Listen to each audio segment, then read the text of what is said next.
So from today, for example, individuals older than 18 who received one dose of the J&J vaccine will be able to receive a booster either of the same vaccine or of the Pfizer vaccine. Is that correct? Morning, Bongani. Yes, that's correct. There are some changes, but that is correct, yes.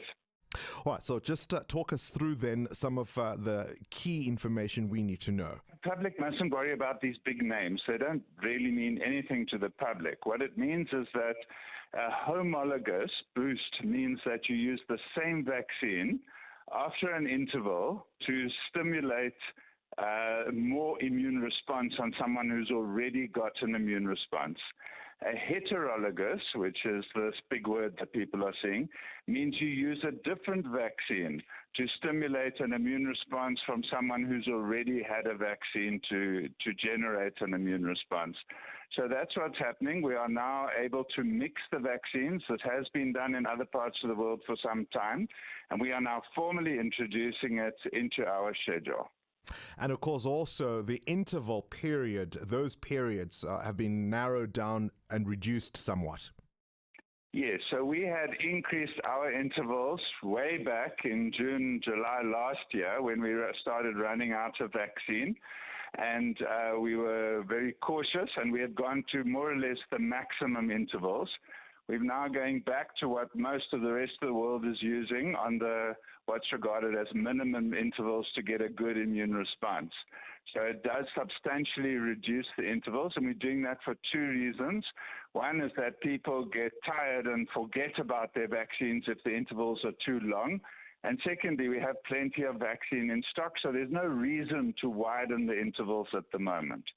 So if I received, as in fact I did, the Pfizer vaccine, the waiting period now from the intervals is no longer 180 days. It is now 90 days. So does that mean basically every 90 days, every 3 months, one must get a booster shot?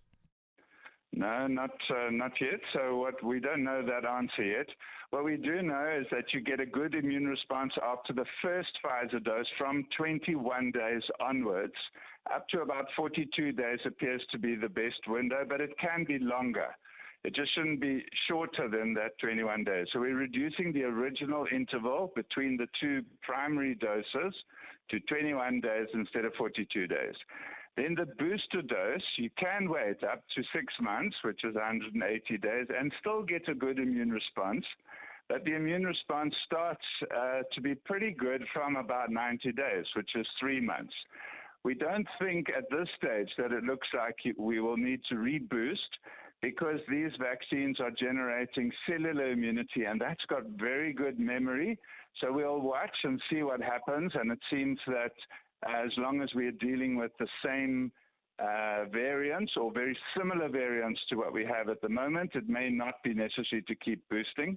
But as we know with influenza, the flu, we do boost every year because the variants change significantly. So we will see what happens with variants into the future before we know whether we have to boost some more.